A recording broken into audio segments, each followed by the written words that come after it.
Bonjour, c'est Gilles sur boursicoté.com. Voici l'analyse technique du CAC 40 pour cette journée du mardi 23 février 2016. Avec aujourd'hui une séance qui n'a pas validé une poursuite du mouvement haussier entamé hier suite à la rupture ici de cette zone des 4252 points. Loin s'en faut, puisqu'après une ouverture baissière, eh bien, le CAC 40 cale ici sur la zone des 4300 points pour venir clôturer à 4238,42 points.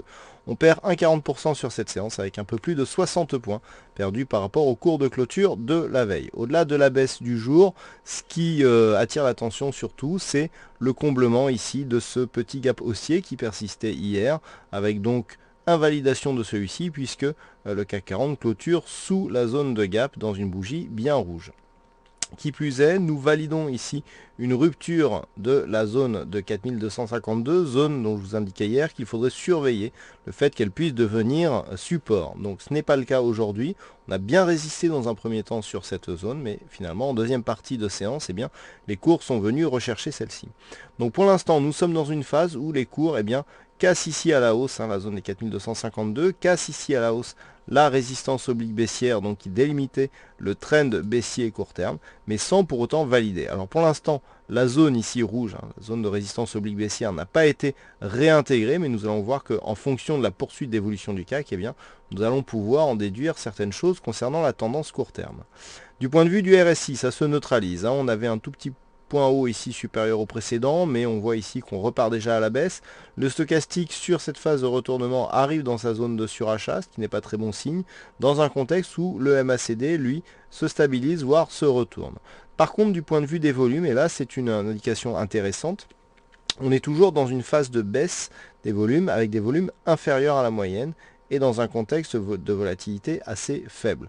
Donc cela nous montre que même dans cette baisse ici, même lorsqu'il y a un retournement, puisqu'on voit ici le MACD qui se retourne, alors le retournement est très faible. On a ici deux histogrammes qui sont quasi équivalents, donc on ne peut pas parler de fort retournement. C'est pas comme par exemple le retournement que nous avions eu ça, où la différence ici entre les deux histogrammes vert et rouge était beaucoup plus forte. Là, on a deux histogrammes qui sont quasiment à la même valeur, pardon. On a 31,83 sur cet histogramme, on a 31,66 sur cet autre histogramme. Donc on a vraiment deux valeurs quasiment similaires. Il aurait suffi de peu de choses pour que ça reste vert au lieu de rouge. Donc on ne peut pas réellement parler de retournement puissant sur ce signal. Par contre, le fait que nous ayons des volumes assez faibles, alors je vais y revenir, nous montre que par rapport à cette rupture, donc où effectivement on a eu un manque de relais, ça je vous l'annonçais hier, sur ce retournement, on manque de conviction aussi. Le fait que l'on manque de conviction à la hausse et à la baisse nous indique que nous sommes peut-être sur une phase de sortie ici de cette zone baissière court terme pour un biais neutre. Et donc c'est ce qu'il faudra vérifier prochainement, et pour cela nous allons trouver des points de repère. Donc par rapport à cette configuration, tant que les cours ici restent au-dessus de cette zone rouge, c'est-à-dire cette zone de résistance oblique baissière, eh bien on peut privilégier un retournement de tendance avec une poursuite du mouvement haussier en direction des 4420 points. Par contre, dans l'éventualité où les cours reviendraient ici sous cette zone et s'enfonceraient dans l'ancienne zone de trend, eh bien on pourrait dans ce cas-là parier sur une poursuite de mouvement neutre, dans le sens où on a cassé ici la dynamique, puisqu'on casse légèrement cette zone de résistance, qui plus est sur un gap, donc c'était quelque part un gap de rupture, même si celui-ci était très très faible, et on revient ici sur la zone. Pour l'instant, si on casse ici le gap et que l'on revient dans cette zone et que l'on évolue à l'intérieur de celui-ci, bon, on aura bien effectivement une sortie dynamique, mais pas un retournement de tendance. Par contre, ce qu'il ne faudra pas, c'est casser cette zone de point bas ici des 3890 points. Donc pour les prochains jours, du fait ici que l'on sorte ici de cette zone dans un mouvement haussier, tant que l'on ne réintègre pas d'une manière trop puissante et que l'on ne vient pas ici casser cette zone des 3890 points, on peut parier sur une neutralisation de la tendance court terme.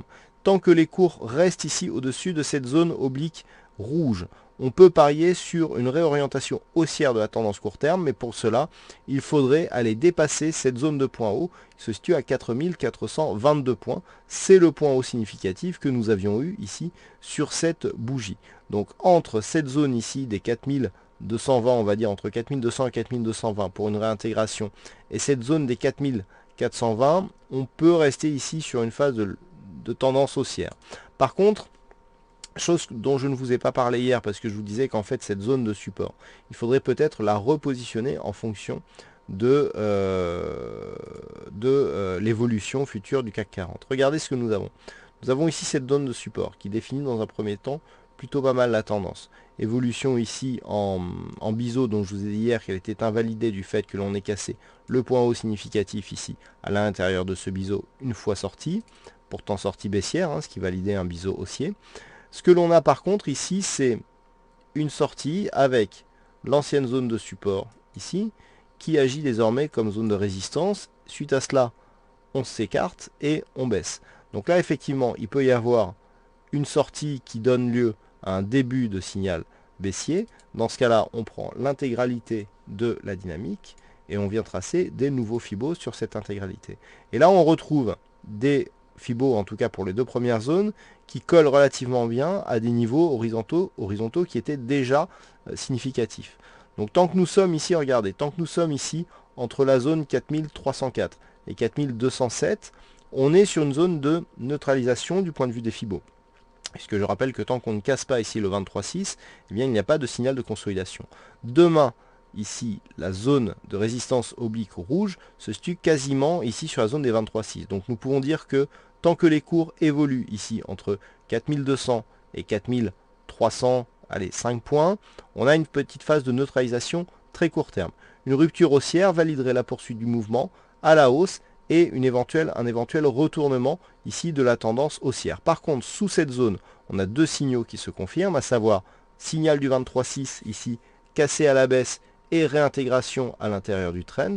Donc signal baissier très court terme, en direction d'un objectif ici à 4146 points pour un retracement à 38,2% de Fibonacci. Et d'un point de vue de la tendance court moyen terme, eh bien réintégration du trend, comme je vous le disais, c'est sortie ici de la dynamique, mais pour une tendance neutre. Donc on cumulera ici sur ces points des signaux qui pourront nous donner un peu plus d'indications pour la suite. Voilà ce que l'on peut dire sur cette analyse technique du CAC 40, naturellement. Sur une rupture ici de cette zone, sur une éventuelle rupture dans les prochains jours de cette 38,2, on a ici la zone majeure des 4109 qui devrait attirer un nouvel objectif. Et regardez bien, ce gap ici qui est resté ouvert, qui donc sera un objectif si on commence à passer ici, eh bien il commence dans la zone 50-61,8. Donc là ça sera intéressant parce que sur la zone 50-61,8, un comblement total nous validera une rupture du 61,8, alors qu'un comblement partiel validera ici une consolidation qui vient ici dans la zone 50-61,8 et qui peut remonter. Donc là on a encore des éléments techniques qui sont assez intéressants. Voilà ce que l'on peut dire donc sur cette analyse technique du CAC 40. Alors aujourd'hui sur le fixing, c'est Sarah qui gagne sur cette session. Bravo à toi Sarah. Et en ce qui concerne les statistiques, alors c'est encore assez partagé. Pour la prochaine bougie, on a une statistique qui repose sur assez peu d'occurrences. On a 17 cas dans les 15 dernières années pour une configuration similaire. Et sur ces 17 cas, on a 10 cas qui nous donnent une probabilité plutôt haussière, donc toujours à partir du niveau d'ouverture de la séance, on parle du cash, avec donc 59% de probabilité. Par contre, sur les statistiques à 5 jours, on serait plutôt haussier, mais avec une conviction, les calculs ne sont pas encore terminés, avec une conviction qui semble au mieux moyenne. Voilà donc ce que l'on peut dire sur cette analyse technique du CAC 40. Passez une bonne soirée, bonne chance dans le prochain trade. On se retrouve donc dès demain pour d'autres analyses techniques sur le site boursicoté.com.